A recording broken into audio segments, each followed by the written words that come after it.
क्रांतिदर्शी युग ऋषि वेदमूर्ति तपोनिष्ठ पंडित श्री राम शर्मा आचार्य एवं परम वंदनीय माता भगवती देवी शर्मा द्वारा भाष्यकृत 108 प्रमुख उपनिषदों के अंतर्गत आज गायत्री उपनिषद की हम सभी तृतीय और सभी स्वाध्याय करेंगे। तृतीय कंडिका के प्रथम मंत्र में उपनिषद के ऋषि लिखते हैं, जैसा पिछले वीडियो में दूसरे कंडिका के अंतर्गत मैत्रेय ऋषि द्वारा महर्षि मौद्गल्य से प्रश्न किया गया था कि सविता क्या है और सावित्री क्या है। इस प्रश्न के उत्तर में प्रथम मंत्र में महर्षि मौद्गल्य उत्तर देते हुए कहते हैं,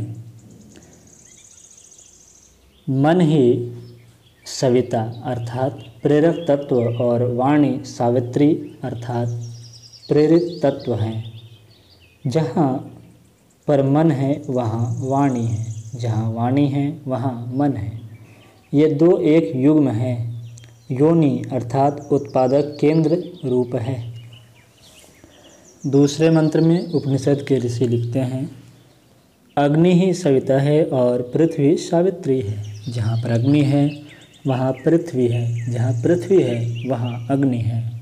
ये दो अग्नि और पृथ्वी एक जोड़ा है अर्थात योनि रूप है। तीसरे मंत्र में उपनिषद के ऋषि लिखते हैं, वायु ही सविता है और अंतरिक्ष सावित्री है। जहाँ पर वायु है वहाँ अंतरिक्ष है, जहाँ अंतरिक्ष है वहाँ वायु है। ये दो अर्थात वायु और अंतरिक्ष एक युग्म और उत्पादक केंद्र है। चौथे मंत्र में उपनिषद के ऋषि लिखते हैं, आदित्य ही सविता है और द्योलोक सावित्री है। जहाँ पर आदित्य है वहाँ द्यो है, जहाँ पर द्यो है वहाँ आदित्य है।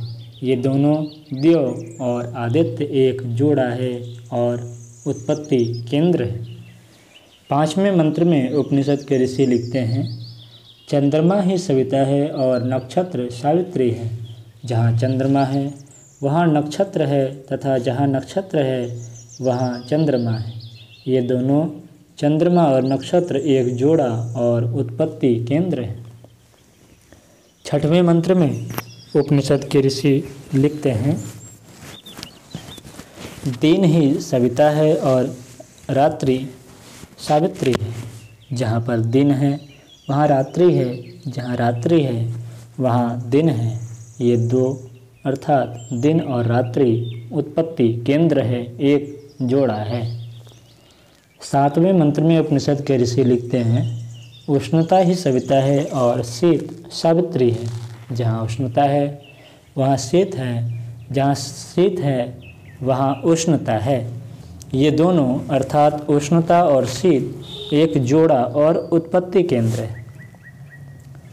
आठवें मंत्र में उपनिषद के ऋषि लिखते हैं, मेघ ही सावित्री है और वर्षण माफ कीजिएगा। आठवें मंत्र में उपनिषद के ऋषि लिखते हैं, मेघ ही सविता है और वर्षण सावित्री है। जहाँ पर मेघ है वहाँ वर्षण है, जहाँ वर्षण है वहाँ मेघ है। ये दोनों अर्थात मेघ और वर्षण एक जोड़ा और उत्पत्ति केंद्र है। नौवें मंत्र में उपनिषद के ऋषि लिखते हैं, विद्युत ही सविता है और उसकी तड़क सावित्री है। जहाँ पर विद्युत है वहाँ तड़क है, जहाँ पर तड़क है वहाँ विद्युत है। ये दोनों विद्युत और तड़क एक जोड़ा और उत्पत्ति केंद्र है। 10वें मंत्र में उपनिषद के ऋषि लिखते हैं, प्राण सविता है और अन्न सावित्री है। जहाँ पर प्राण है वहाँ अन्न है और जहाँ अन्न है वहाँ प्राण है। ये दोनों अर्थात प्राण और अन्न एक जोड़ा और उत्पत्ति केंद्र है। 11वें मंत्र में उपनिषद के ऋषि लिखते हैं, वेद ही सविता है और छंद सावित्री है। जहाँ वेद है वहाँ छंद है, जहाँ छंद है वहाँ वेद है। दोनों अर्थात वेद और छंद एक जोड़ा और उत्पत्ति केंद्र है। 12वें मंत्र में उपनिषद के ऋषि लिखते हैं, यज्ञ ही सविता है और दक्षिणा सावित्री।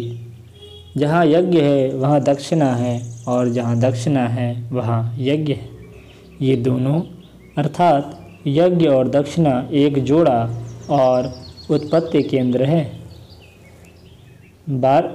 12वें मंत्र के पश्चात तृतीय कंडिका के अंतिम 13वें मंत्र में उपनिषद के ऋषि लिखते हैं, तदंतर ग्लाव मैत्रेय ने मौद्गल्य से कहा, हे विद्वान आचार्य, आपके द्वारा मैं उपकृत हुआ हूँ। यह ब्रह्मचारी आपकी सेवा में दक्षिणा हेतु उपस्थित है। यह ब्रह्मचारी आपके यहाँ आकर ज्ञान से परिपूर्ण हो गया है। ऐसा कहकर वे मैत्रेय वहाँ से उठकर टहलते हुए बोले, अब मैं यह जान गया हूँ, इन जोड़ों तथा उत्पत्ति केंद्रों से जुड़ा मेरा ब्रह्मचारी अल्पायु नहीं होगा। गायत्री उपनिषद के चतुर्थी कंडिका का अब हम लोग स्वाध्याय करें।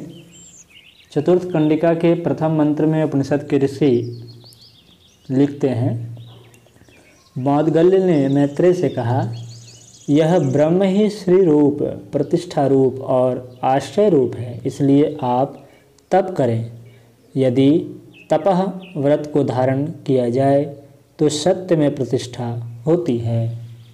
दूसरे मंत्र में उपनिषद के ऋषि लिखते हैं, उन देव सविता ने सावित्री के साथ ब्राह्मण अर्थात ब्रह्म ज्ञान संपन्न को उत्पन्न कर उसे सावित्री अर्थात मंत्र को धारण कराया। तत्सवितुर्वरेण्यम, यह सावित्री का पहला चरण है। तीसरे मंत्र में उपनिषद के ऋषि लिखते हैं, देव सविता ने पृथ्वी के साथ ऋक् को संयुक्त किया। ऋक् से अग्नि को, अग्नि से श्री को, श्री से स्त्री को, स्त्री से जोड़े को, जोड़े के साथ प्रजा को, प्रजा से कर्म को, कर्म से तप को, तप से सत्य को, सत्य से ब्रह्म अर्थात वेद ज्ञान को, ब्रह्म अर्थात वेद ज्ञान से ब्राह्मण को, ब्राह्मण से व्रत को संयुक्त किया। व्रत से ही वह ब्राह्मण तेजस्वी होता है, परिपूर्ण होता है और अविच्छिन्न होता है। चतुर्थी कंडिका के अंतिम मंत्र अर्थात चौथे मंत्र में उपनिषद के ऋषि लिखते हैं, जो विद्वान इस प्रकार सावित्री के प्रथम चरण वर्ण करने योग्य को जानता है और जानकर इस प्रकार व्याख्या करता है, उसका वंश और उसका जीवन अविच्छिन्न होता है। इस वीडियो में इतना ही। अगले वीडियो में हम सभी पंचम, षष्ठम, सप्तम और अष्टम कंडिका का स्वाध्याय करेंगे।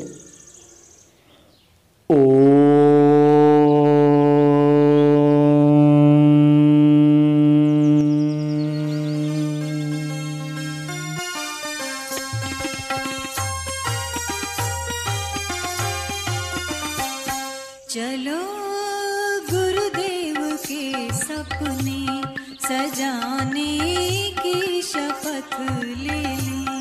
चलो गुरुदेव के सपने सजाने की शपथ